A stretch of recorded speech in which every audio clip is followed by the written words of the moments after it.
Hello everyone, this is DavidViadel23 and welcome to the Mandragon's Cave. Today we are gonna be drawing Sanji from the Strawhats. I think is one of the last Strawhats I'm missing to have the whole pack of them drawn with theories, with analysis and with some commentary about them. I have the rest of the group, the rest of the crew here. I'm gonna put here the link so you can click there if you want, have the list open and pick whichever you want.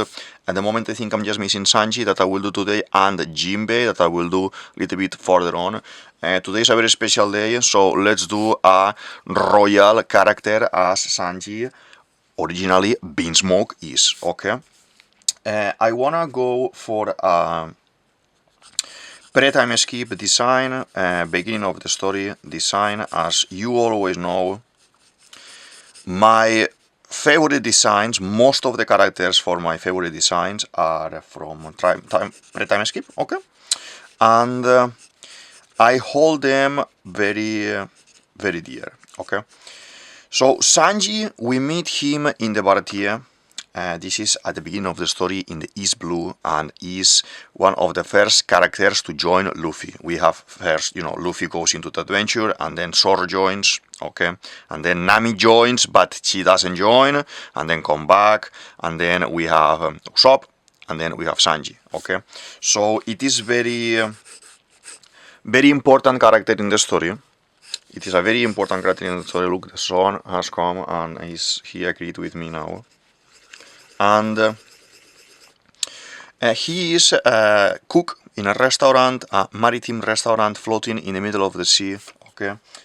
We meet him there. One of the most epic battles and most hype battles happens in this saga, that is Zoro versus Mihawk, where Zoro is completely obliterated and destroyed.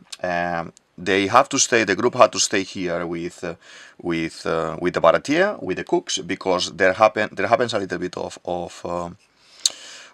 destroy. Luffy destroys a little bit of the roof and everything, so he has to pay. Let's say so. Zeph is the boss there, the chef.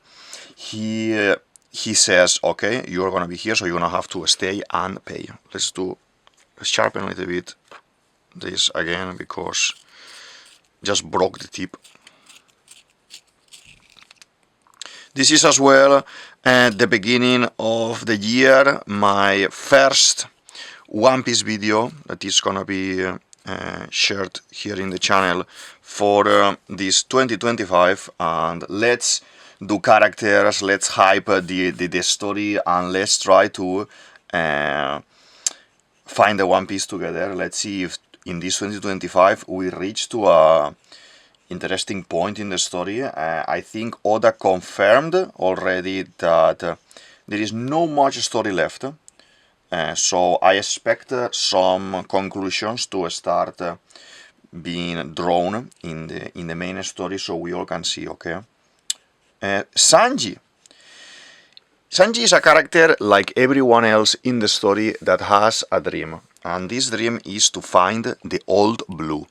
The Old Blue. The Old Blue is as well Zeph, the boss in the restaurant, dream. This character Zeph plays a role as a father for Sanji, and for a very long time he sees him as a father. Well, the whole time he sees him as a father, but later there is a second flashback that all of the characters from One Piece but Nami had so far. I think now during Elbaf we will see Usopp, and then we will have the whole lot complete. I'm gonna put here why Nami didn't have yet the second flashback, because I think something very big with her is coming, and we need to see that connected to the main story, okay? As the characters go more and more in the story, and the main characters from the beginning start to have more importance towards the end, we kind of see them very connected to the storyline, okay? Sanji wants to find the old blue. There is a dream, there is this fantastic sea that contains all the fish of the world, all the seas are connected there and everything. I thought about this a lot, and for me, something like the All Blue, it can be, let's say, at the top of the Twin Capes, where we meet Laboon and everything, that we go with the ship up and then down to meet Laboon. There we have actually 5 seas connecting: East Blue, West Blue, North Blue and South Blue, plus the Grand Line that is connected to that. You could argue that, you know, the 4 seas go together there and then they form the Grand Line, and obviously they are not touching together, so the Grand Line is not going up, is the other 4 going down at that point. And then after that, my guess is that, you know, the Grand Line, that is the stretch of sea that we are following during the whole story, continues after the wall, after the red line, continues into the New World. So the New World wouldn't be touching there. So I think to let's analyze here what we can see as All Blue, okay, to Sanji's dream to be fulfilled, okay. In my honest opinion, the red line, this kind of continent that is like a ring surrounding the world, this represents Jormungandr in the Norse mythology stories that we have seen now in Elbaf, that we are introducing Elbaf. We are going into Elbaf. A lot of Nordic lore from mythology is gonna be awakened here, okay, for One Piece. And I think this mountain represents the Jormungandr monster, the giant sea serpent. Basically, what we see in the Sanji story, in the One Piece story, is that this piece of land is separating all the seas. Basically, this is a line. You see the globe. For all of those that are starting One Piece now and don't know about these things, I guess if you are following me for a while, you are watching One Piece for a while, you already know these things. But just for the new people, okay, the globe of the world has a line around it that is the red line. It's a mountain. It's a continent, like a giant mountain, I will say. And then in the other way, like this, you have the Grand Line. The Grand Line is the stretch of sea that we are sailing with Luffy and company, okay? So all of this makes a separation of the seas. You have the 4 seas, you have the Grand Line for half of the ring, and the other half of the ring is the New World, okay? The part of the sea, or the part of the pirate experience that is more difficult to survive, because it's full of strong pirates and very dangerous people, okay? Basically, here, what I think we are gonna be seeing soon, probably at the end of Egghead, because we are drawing near to the end of the story, is the destruction of the red line.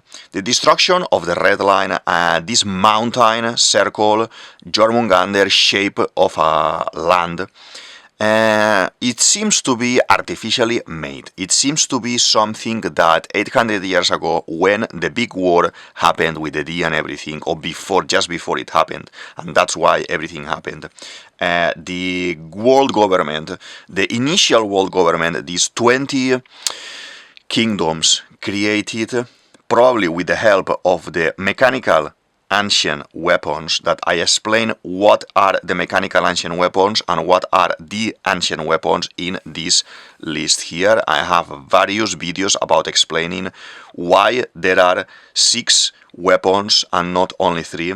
3 are natural, like Shirahoshi and the sea monsters. There are 2 more like that I explained that in those theories.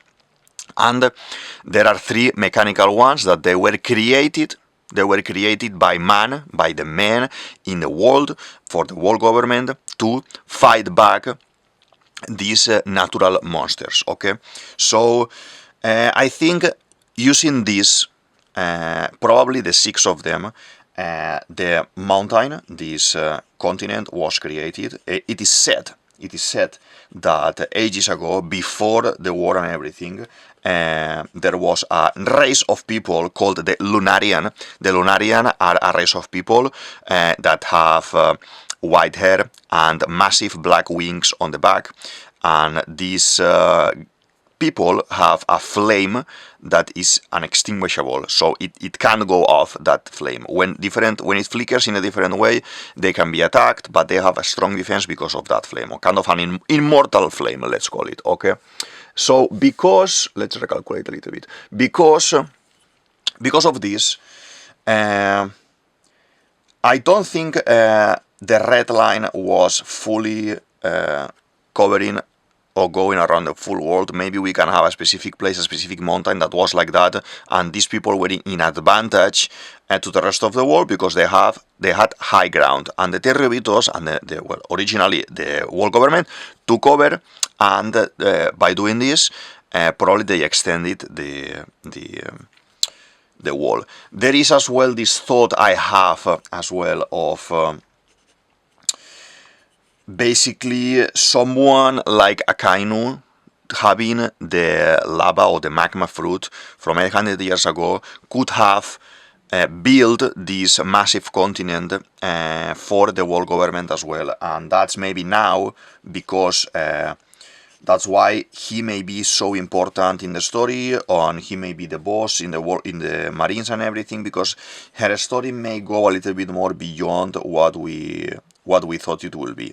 This is just a thought. This is not a full theory about him or anything. I have another theory about Akainu, very interesting, that I'm gonna put here as well, connecting him to Dragon as a brotherhood link, and Nico Robin, knowing all the story that probably Dragon had with Olbia when he was still Marine, and how he opposed, and the brothers, the Nakama, this duo of characters ended up having a disagreement, and Dragon and Akainu separated and went different ways, okay?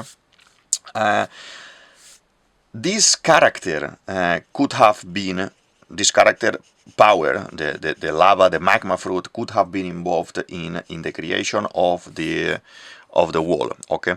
I say that it is done, artificially done, mechanically done, because there is this legend that I said before of the all blue.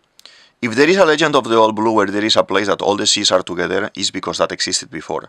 That means that before all the seas were together, and something happened, like this 800 years void 800 years ago, that something happened that built this wall, that built this grand line, that built this separation, the calm belt and everything, and made these different quarters of the world, okay? And that's why we basically need to destroy the wall. So in my mind, my idea is that we are gonna be in Elbaf. We're gonna be doing the saga of Elbaf. We will find the last poneglyph and everything. There is a massive tree called the Adam tree. A little bit of a spoiler from 1135. If you haven't read this chapter, manga chapter yet, just skip 1 or 2 minutes in the video, okay? The giants confirm, Saul confirmed in this story, that there are multiple Adam trees.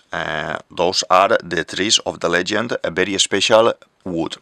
So I want to see what's that gonna be, and where that story is gonna lead us, because the Adam tree is very important in the story. Is the tree that we have made the Sunny from, and as well is the giant tree that we have in Elbaf.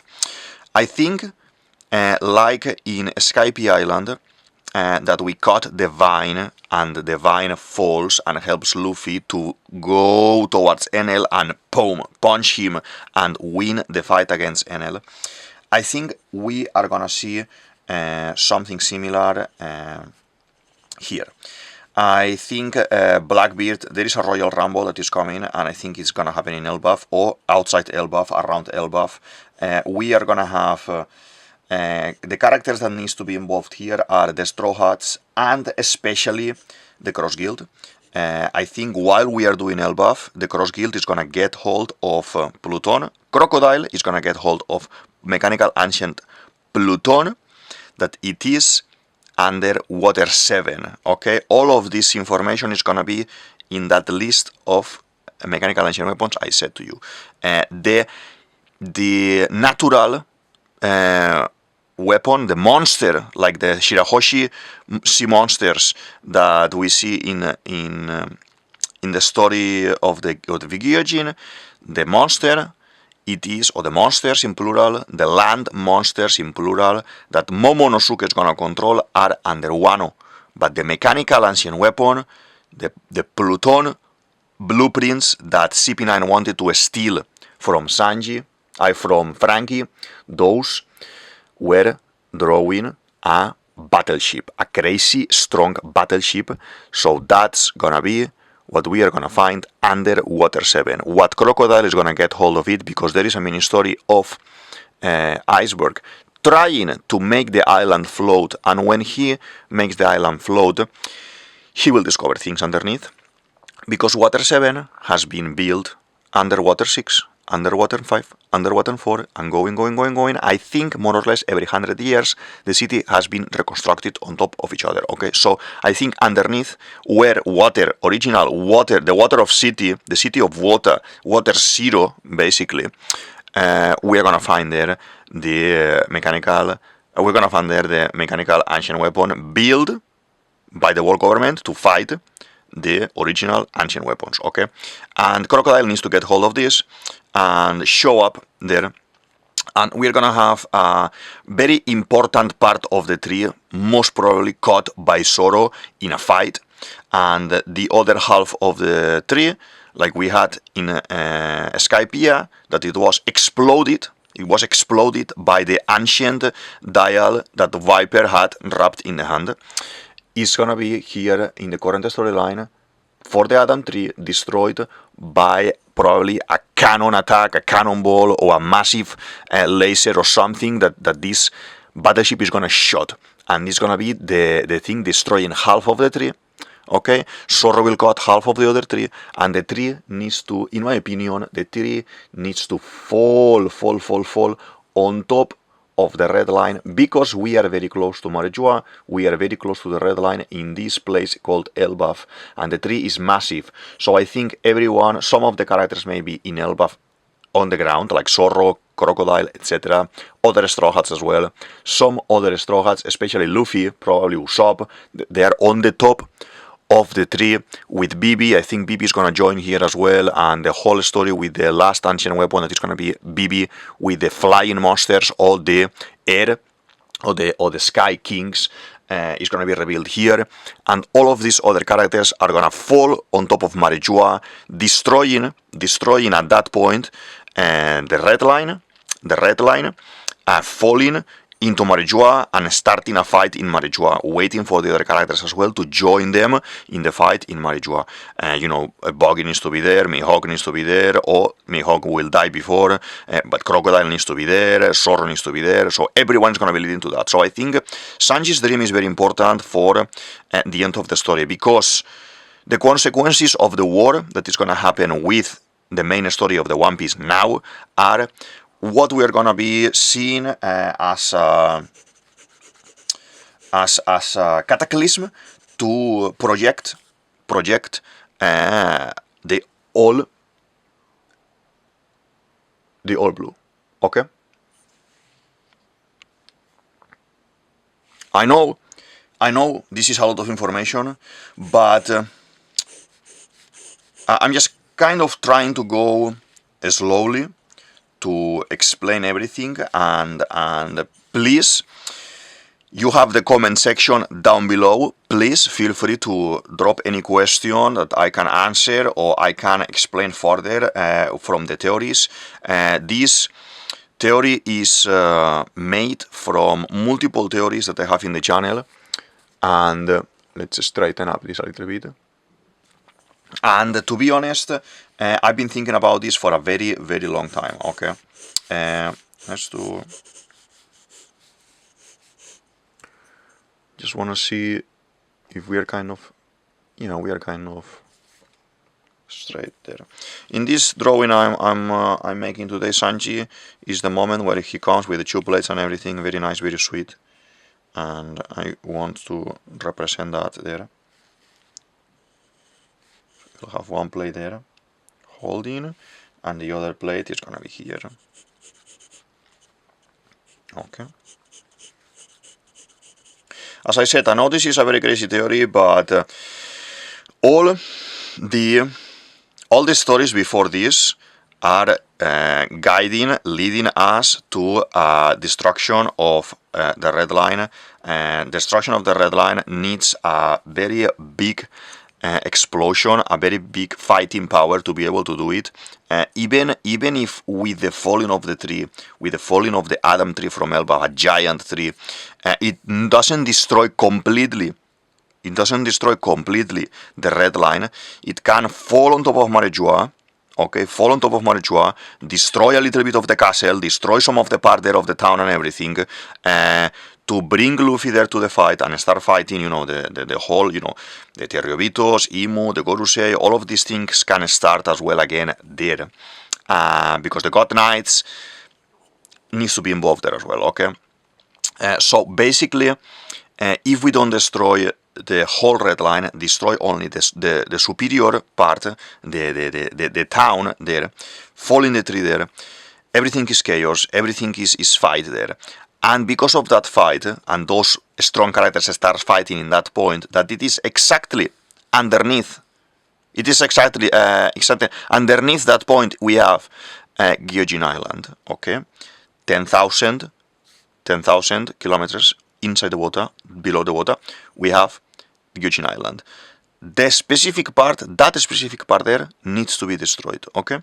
So because Luffy's fight, because now Luffy can be super giant as well, he could punch down, and the Terriobitos, the Gorosei are massive as well, they could fight there as well, piercing the land, the tree falling, the bubble explodes, everyone is carried, everyone is, I don't think carried by Noah, because I think Noah is another ancient weapon. Inside Noah there is another ancient weapon that someone else is gonna be taking control. That I have the videos there, please check these videos there and you will understand everything. It's very interesting theories, all of them connected. So basically, by doing this, we are fulfilling the prophecy that it said that Luffy, by Madame Shirley, that is Arlong's sister, she prophesied that Strawhat will destroy the Gyojin Island. This didn't happen yet and needs to happen, and one special moment for this to be happening can be now with this full-on war and this character. And as I said before, by doing this, you will be achieving Sanji's dream of finding the All Blue, because you will make a hole. You will make a hole in the wall. I'm not saying that there will be a chain reaction and the whole wall will be brought down, but it may be some sort of that. Okay, the wall can be broken in different pieces as well. It will be interesting if the reverse mountain where Laboon and Crocus are is broken at that point as well.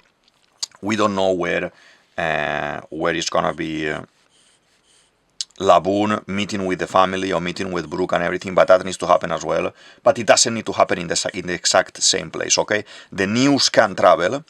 The news of this can travel through the world with the newspaper, with mouth to mouth, and then we can see.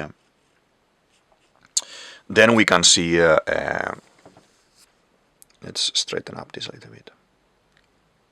There, yeah. There we can see Laboon going into finding Brook and fulfilling the promise, etc., etc. Okay. I wanna kind of maybe move these guys here like this.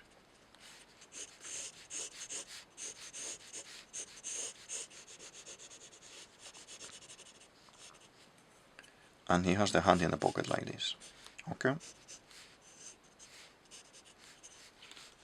Okay. I think something like this, it works for me.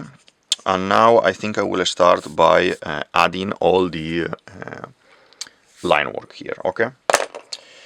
As I said, please feel free to share in the comments your opinion. I know this is a very strong opinion, very radical opinion of how the all blue is gonna be created or recovered, because I think the mountain, the red line, the circle, the Jormungandr being man-made, I think it can be very real, as per Luffy needs to destroy it, and it wouldn't be. It could be easily as well that, you know, the all blue is some kind of underwater area of the map that all the seas are connecting there, kind of going. I think there is as well a part of the theory on this, a part of the story here, that we may need to go 10,000 kilometers in the ground to find, like in the Jules Verne story, Journey to the Center of the Earth. I think that needs to happen as well in Elbaf. It may be that down there we find the all blue, and it's like a stretch of land, a stretch of sea underwater, and Sanji finds it there. It could be, but it will make more sense for me if by destroying the mountain, by destroying the red line, you connect the four seas, you connect the Grand Line, the calm belts disappear because they don't have the structure, so the sea is broken, the New World and the Grand Line, everything is together again, and it will make sense for me, okay? As I said, let's start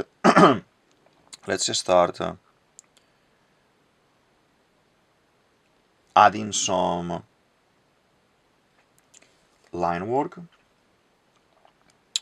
I want to talk a little bit more about Sanji. Sanji is a very smiley, very happy character, very mature character for what he is. He lived some experiences. The beginning of the story, first of all, we see him suffering a tremendous infancy when he was a kid, with the sinking of the ship, the orbit that he was traveling as a assistant, as a basically kitchen porter, washing the dishes. He wasn't even a cook there or anything. And that ship is attacked by Zeff, and because Zeff, we don't have to forget that he was a pirate. It's called Red Leg Zeff because the legs, when he was fighting, were full of blood of the enemies. He is a little bit older than Roger, so he comes from that era as well. He has sailed the seas, and we see how the way of fighting that Sanji has now by kicking, it reminds me a lot as well to from Tekken. I used to play when I was younger a lot Tekken in the PlayStation, and Eddie Budo that is fighting like capoeira and things like this. So Sanji is kind of fighting with the legs, he's supporting with the hands. This whole excuse is not referencing capoeira, is referencing that he works, he cooks with the hands, and that's why he will never use the hands to fight. And I understand it. There's a couple of times that we can see him using knives to defeat Wansei in the CP9 train and everything when in the sea train, but it's not something that you see normally in him, okay? We know a lot of Sanji from that story, but then what happens in One Piece is that Oda has always new things for us in storage.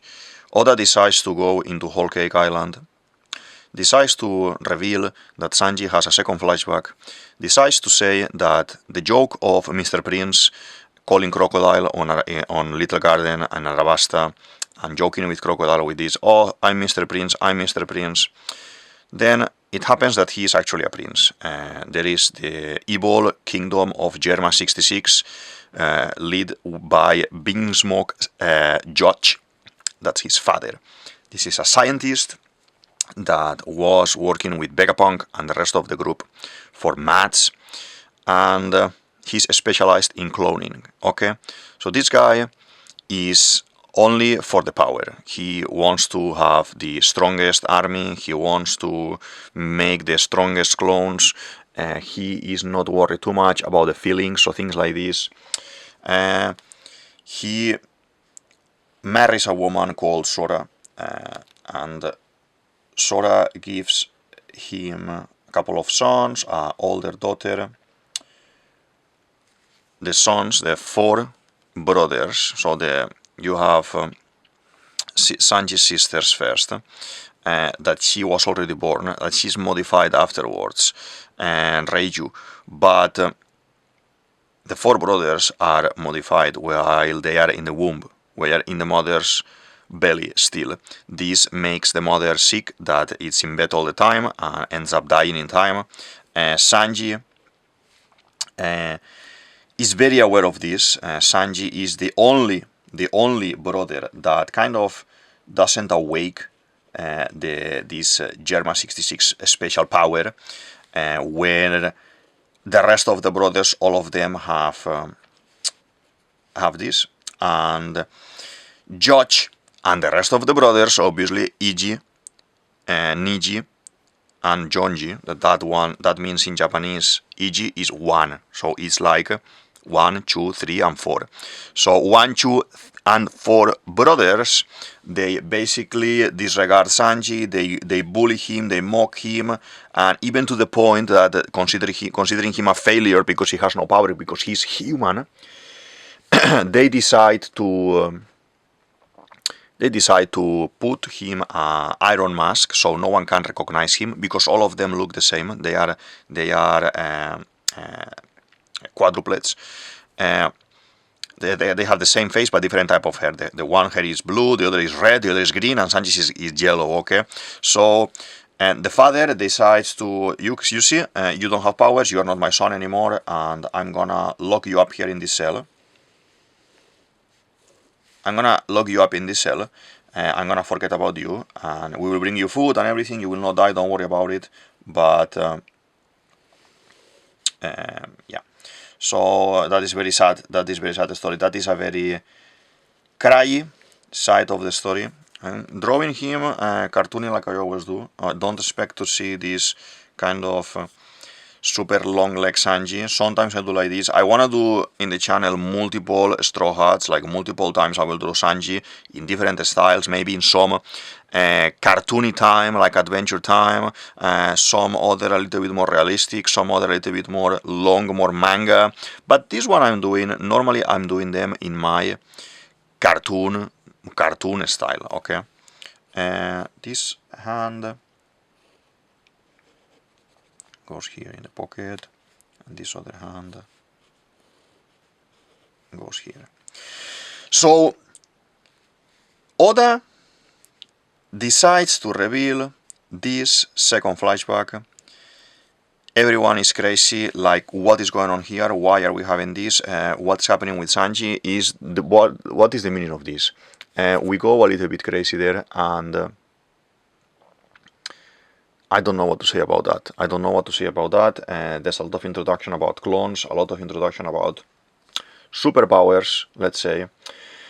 I think there is something that I am not much, fan of, is that all the story with the clones and everything is very nice, it's very interesting, but there is a internet fight, that the world is separated in Zoro's fans and Sanji's fans. I am fan of both of them, but it is true that Oda has made physically stronger Zoro, okay? And we see this obviously with the posters, with the reward posters, and we see this as well with the training when they are separated in Shabondi, okay? Without wanting to awaken the monster of hate here, okay? Or if there is any Sanji fan that Sanji is stronger than Zoro watching this video and everything, I understand what you say and everything, but we need to see the facts. In the time skip, when they are separated and everything, we see Zoro has 2 years training with the best swordsman in the world, fighting non-stop until I think Zoro is better than him. I think Zoro already won that duel, and they will not meet again. They will not have a face-off. I'm gonna put a theory I have about Zoro here that I'm gonna put here on top, because I think it's very important for the story and for the development of the rivalry between these two characters, okay? And what we see that happens with Sanji in this separation, in this 2-year gap. We don't see Sanji training with the stronger kicker or with the stronger fighter in the world. We see Sanji in Kamabaka that yes, he needs to face these 100 cooks from Kamabaka, that all of them, each one of them holds one recipe to strengthen the body and the mind and everything. Okay, so he is fighting those characters that they are not the best, but they are 100 very strong people. And the thing, the important thing here is he wants to take these recipes to learn more about cooking, to strengthen the body of Luffy and Zoro and everyone, okay? Because they are nakama, they are like family, and yeah, so that is what he wants to do, okay?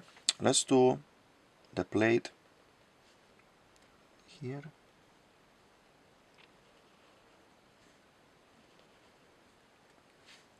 Plate here, okay.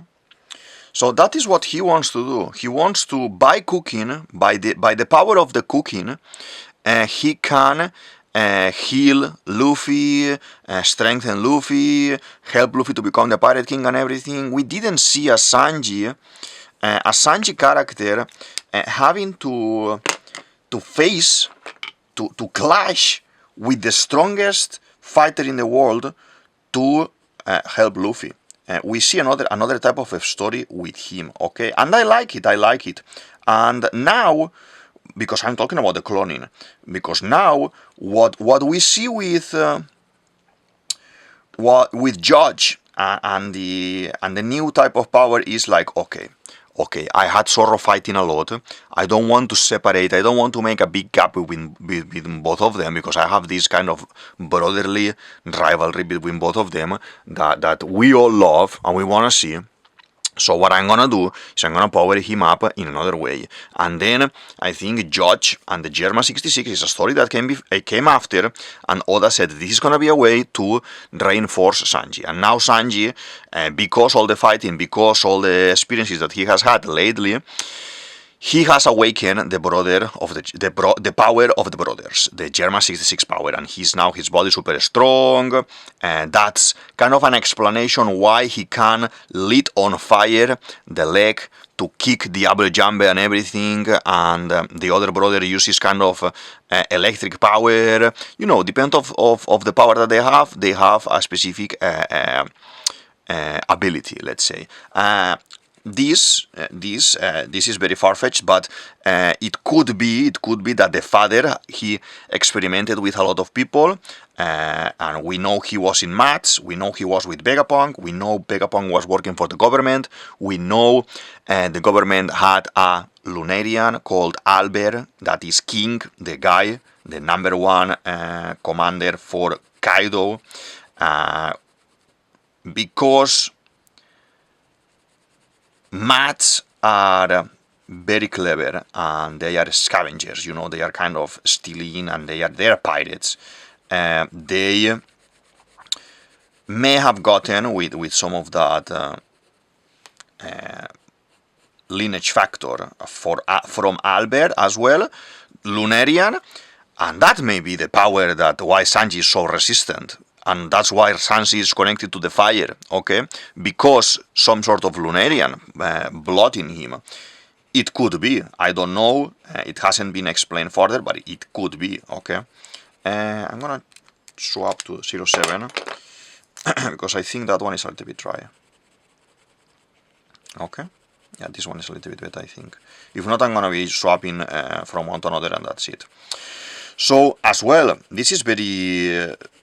speculation, but you can mention in the comments what is your opinion about this, and if you know something that I don't know, I'm more than welcome to listen and to see what you had found online or what you have found after reading the story as well, like me. Okay, I've read it many times, but you probably too that you are watching this video, so I'm open to conversation in the chat, and we can discuss, and obviously if I'm wrong, I'm wrong. Most of this is theory, most of this is speculation and everything, but it can be. There are things pointing to the reason of Sanji being more, kind of upgraded now, stronger now, is because of this. And that is no lie. There is no lie there. It's just obvious, okay? Sanji and this second flashback, okay? It surprised me a lot. I wasn't expecting a second flashback for the Strawhats, and by seeing this, I could learn that Oda had more extra ideas for the Strawhats that could help to fill the gaps. I don't want them all to be sons of kings. I don't want them all to be sons of 10 Ryobitos, but a couple of them need to be, it is not outside of place, let's say. Okay. By telling me now that you have Sanji being a prince for real, because they have a kingdom, but they don't have land. They have these ships, that they are these giant snails that they sail, but they don't have a piece of land for themselves, okay? They are on the sea. By telling me this, you are opening the realm of possibility with other characters that we haven't seen. So that means Nami. I put already a theory there about 800 years ago, and I invite you to watch it. It is very interesting. It is as well very fantastic that you can say, oh, no, this can't never happen. Well, it could be. But at the same time, it could very well happen, and you will not find it strange. Okay, if Oda decides to tell you that Nami comes from 800 years ago, and blah, blah, blah, everything is explained in that theory that I linked there, we will have to swallow it, and there is no problem with that, okay? What I don't want is all of them now to be sons and kings of everyone, okay? We see this as well already with... Zorro. Zorro happens to be descendant of the Shimotsuki, but as I explained in my Zorro theory, he doesn't care. He doesn't care about that. That is irrelevant for him as a character. That is irrelevant for him as a person. Being Zorro how he is, he has been adventuring the world on his own for a whole life. He is focused and determined in keeping his promise of becoming the best swordsman in the world. So we don't need Zorro as a character. He doesn't need to care about, oh, my father was a Shimotsuki and descendant of the Shimotsukis, and one of the areas of Wano, it belongs to my family. He doesn't care about that. He cares about the promise, he cares about Kuina, he cares about Luffy and his crew, and that is irrelevant. That is exactly like Frankie. Frankie, now it's been hinted that he is son, because the timeline fit with Queen. Queen is another mad guy, another guy from the Vegapunk team, another guy from this group of scientists, okay? All the things fit, but Frankie is a man like Zorro who does not care about that. He has made himself a name, he is in the world for himself, and he doesn't care, even if Frankie is a very, very emotional man. I wanted to talk about emotions as well. Sanji is emotion. Sanji is the guy who cries. Usopp is silly and cries as well, because he's silly and he's like Luffy. But Sanji is a man who has lived experiences with the German 66, with his infancy, that breaks people in pieces. By being with Zeph was this father figure that he never had. And that is very important for Sanji, of how he fights, but as well for how he treats people, not only women, people in general, okay? How he treats kids. how he treats Chopper, how he treats people in general, okay? His colleagues, his friends, his nakamas, his brothers, let's say his brothers even, okay? The story with Sanji is focused in that. It's not focused like Zorro in physical fight. He will be strong in physical fight, yes, but emotionally, he's a character that can listen to a story. When we meet Nami in her town, when we come back to, when we go back to pick her up again with the Arlong saga, Luffy falls asleep, Zorro falls asleep, they are listening, but they already decided they are gonna destroy Arlong and his people, okay? But Sanji is interested. Sanji is human. Sanji wants to know what happened to Nami, all the details of the stories, he wants to come up with a plan, he wants to fight cleverly. Sanji is an emotional man, and that is very beautiful, that is very nice for a character. I hate the silliness that he has now superseded the whole character that is. By being in Kamabaka, Sanji kind of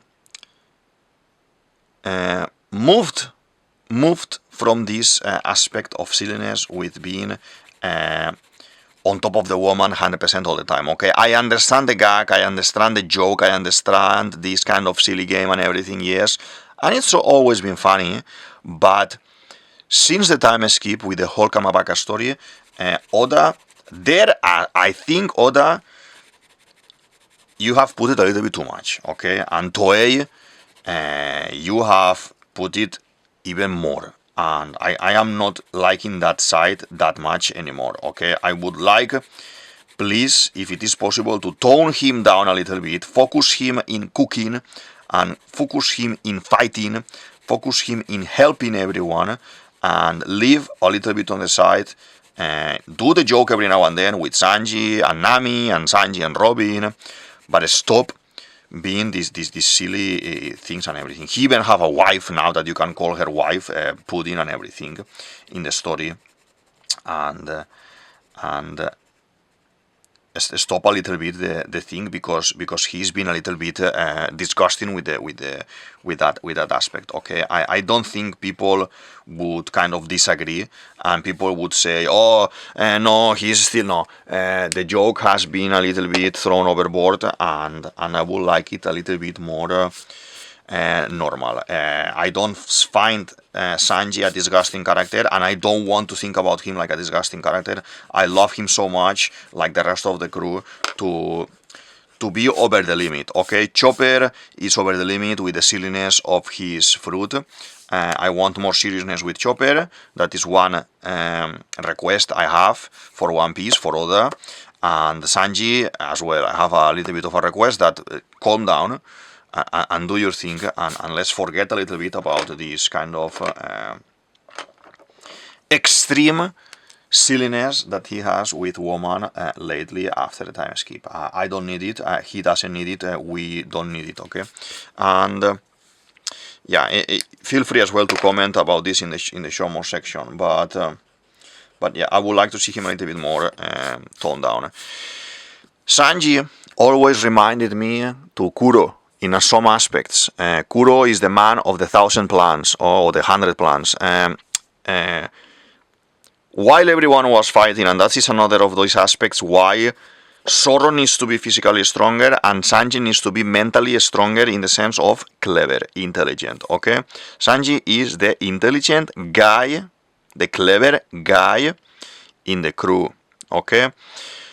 While Zoro can be fighting, holding someone strong, Sanji can go and do a plan, okay? He can do a plan to have better results in the long term.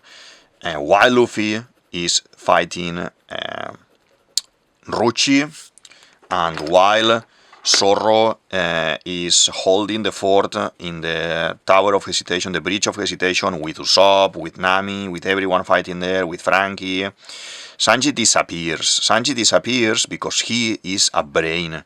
So he goes to the levels and he activates the doors, closing the doors, creating the whirlpools again, making all the ships crash and sink, and even he is surprised of his wit there. He's very clever, and he is a man of plans as well. I want to see this more. He did that at that point. Every single saga, I'm waiting, I'm expecting Sanji to do another one of these moves. Let's straighten him up a little bit like this. I'm waiting the whole time to see him doing one of these moves again. Okay, Oda, please go back to this idea, because it is very nice, very interesting, and very appealing. So we don't, instead of focusing Sanji so much in the girls that you can do, because in every manga, in every story, we know there is a little bit of a person like this, okay, like Hiraiya, like Kakashi. But please focus him a little bit in the plans. Make him do the plans, to think about something, to make an idea, to execute the idea, to surprise the friends and everything, to have everyone worried about something, but then Sanji in the background has done some secret move that is gonna allow them to continue. Please do this, because it is very nice, it is very interesting, and it is very Sanji. For me, that I joined One Piece from the very beginning, obviously pre-time skip, I cherish a lot the moments, and I do character development. If Luffy's scar here is there, is because it's important, no? In the design of the character, is because he was, saved by this Akainu attack and everything. He survived, and it represents a lesson. It represents the Ace death and everything. The one on the face, it represents the promise that he made to Shanks of becoming the Pirate King and everything. So every single small detail in the character represents and shapes the way how the character is. And in Sanji, specifically, you gave us hey, I'm the super clever. No one else thought about going down there and pulling the levels so we can actually make them crash and we can escape. No one made that, only Sanji. So please, Oda, make this a little bit more. I want to see this a little bit more, okay? As I always say to everyone here, feel free to go to the comment section and express your opinion, okay? Sometimes some of you share my opinion, sometimes not. I'm okay with that. I'm open to talk about it. If you say, no, I like this kind of perverse side of Sanji and everything is funny. Well, it's funny, but I think it has limits, okay? In my honest opinion as a fan, okay? It has limits. You can say as well, for me Sanji is stronger than Zoro. It can be in some senses, in some fights. And this is very important as well. With this clever, again, I come back to the clever Sanji things that he mentions, no? Like we are in Enies lobby, and Usopp is frustrated, and Sanji says, "Hey, Usopp, you can do things that I can't do," but he doesn't explain what Usopp can do that Sanji can't do. This is basically shooting projectile from the Tower of Justice to the bridge, so he can save Nico Robin the last minute, okay? Sanji couldn't have done that, but Sanji could fight one-on-one against Jabura and destroy Jabura, okay? One of my favorite ever Sanji fights, Jabura versus Sanji, okay? I like his chivalry, I like his sense of chivalry taught by Zeph, yeah, the gentleman way of fighting and everything. I love it. I love his evolution in evil face, a little bit evil face there.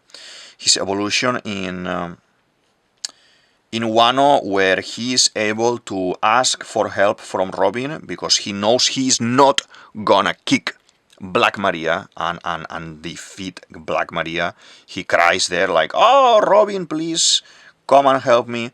and Robin is happy as well because she is thinking, okay, now I'm at a point that my friends, my nakama, my brothers and sisters are relying on me, so I can save them too. She saves Sanji there. It is very important for Sanji development that he allows Nico Robin to take some hits, that he wouldn't have done that before in pre-time skip. That is a growth for the character. I love it. I love it. I love it. And it is nice. It is nice. I want to see a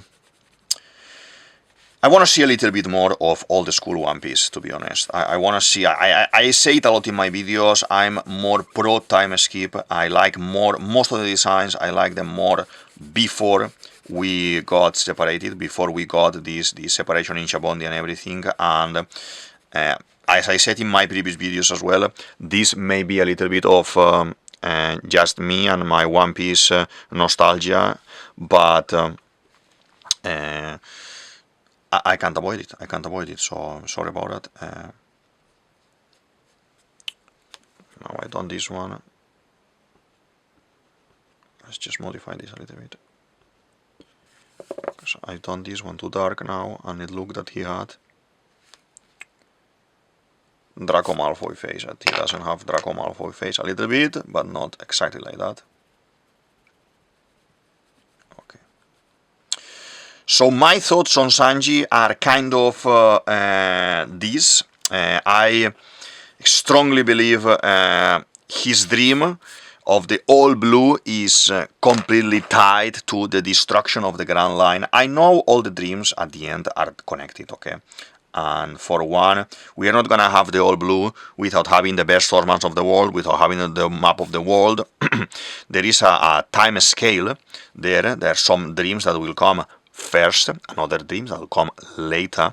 But Sanji's dream, especially, it is connected to the destroying of the walls, to the coming together of the seas and everything, and something that he may not see straight away. Okay, he may see after the debris has fallen and the image has kind of cleaned, and you see like kind of like a light falling there and all the fishes jumping and everything. And as well, from underground, you need to see as well all the people, all the Gyojins coming out and everything, joining, and then he will understand, oh, this is connected. He needs to find a specific sea, a specific fish in that sea. Probably at the end of the story, we will have this nice image of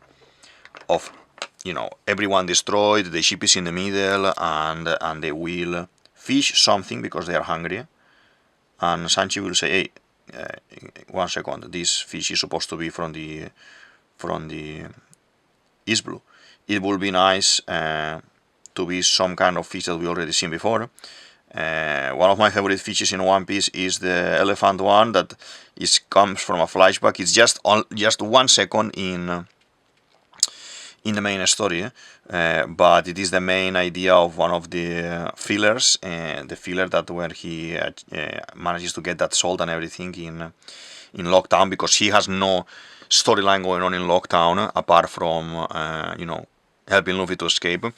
Zorro has the swords, and they add a little bit of extra in the animation to have them doing things while Luffy is doing his own thing as well, and it is very nice. There is as well the moment where where Usopp gets the goggles, those nice goggles from like in a challenge with Daddy Masters, and involving a little bit of putting in there a little bit of a story with Usopp and everything, and that is very nice. So yeah, as I always say, I'm enjoying One Piece like a kid. I want to know more and more. I have my heart torn because I want to know the end of the story. I want to know what is the One Piece. I want to find the One Piece. But at the same time, I'm a little bit sad that the story may be heading to the end already, and soon we may reach the point that there is no more episode every week. And obviously I will keep watching and rewatching and making more ideas and more theories and filling the gaps. I will keep kind of creating my own, let's say, fan theories after after this is finished, but I have, you know, my thoughts are split in like I think like everyone that is enjoying the series. We want to know what's the end, but we don't want to know the story finished. I hope, please, Oda, we don't stretch it either. We don't do Boruto. It's nice, but I wanna see One Piece done, and that's done. You can, you know, close with a movie, a nice movie, like nostalgia movie or whatever. You can continue with video games, with things, with you can continue with things on the side. I guess Oda would like to have a break because this year he leveled up to level 5. He just spotted the other day on the episode. He leveled up to 50, and I guess at some point after being non-stop working every week with all of this, he may want to focus more in the live action. That the live action may last for a couple of seasons. He wants to focus maybe in a couple of movies more, like in Studio Ghibli they are doing, movie after movie. He may want to focus in feeding the lore, maybe releasing a Chopper background story, or Usopp background more, Nami novel, Robin novel, and things like this as well. Like we are seeing now that there's always things like this on the side. Some of them Oda made, some of them not, but Oda kind of say, yes, this can fit, or no, this cannot fit. It is very nice. Like we have the Ace story as well, Boichi drawn in that comic, with how Ace got the fruit and how Ace made the striker, the board that he sails, how he met his first nakama, his first man and first mate in the crew. Mask douche and all of these things. It will be very nice to see more of this. I want to learn more about the world. I want to learn more about the Akuma no Mi. Maybe when we finish, we have Akuma no Mi encyclopedia for real that he put together with drawings of possible shapes of the fruits, and even with drawings of sketches of previous owners of the fruits and how may have looked, and things like this, that we see a lot of fan base drawing Sanji with Kaido's fruit and things like this. It is nice. It looks very nice. But I can't wait. I can't wait to see. I would say we are finished for today. Thank you very much for following the videos and everything. This is gonna be the first One Piece video of the year. I decided to start with a Strawhat because, yeah, I have almost of them all connected in the story, and the reasons to be. We have talked about Sanji's background a little bit today, how he may achieve his dream of finding the All Blue, why that may happen during or at the end of Elbaf or after Elbaf, and as well how he was made. He was made as a human and as a clone, and how I think the aspects of the feelings and the sentimentalism in the character, I think for me, has more importance than his fighting skills. His fighting skills would be to focus more in giving the truth of his being to his biological father, George. If we think about the fight only, but the feelings is what the mother fed by eating his food when she was sick and the food was disgusting, but that was what made him not wanting to stop cooking, not wanting to help people, to stop helping people, and have this good heart that he has. I know this may be a little bit more sentimental video or video about feelings and Sanji, and maybe you were expecting more something about different types of kicks and different types of powers, but this is how I see Sanji, okay? And I hope to have some conversation in the comments, and it will be very nice, okay, to see your opinion as well. Let's sign for today. This is David Viadel DavidViadel23, DavidViadel23, and this is the Mandragon's Cave. I hope you enjoyed the video. I hope you enjoyed the theory. Happy New Year to everyone, and hope you had a nice first week of the year. And I'll see you all in the next video. Thank you very much. Bye.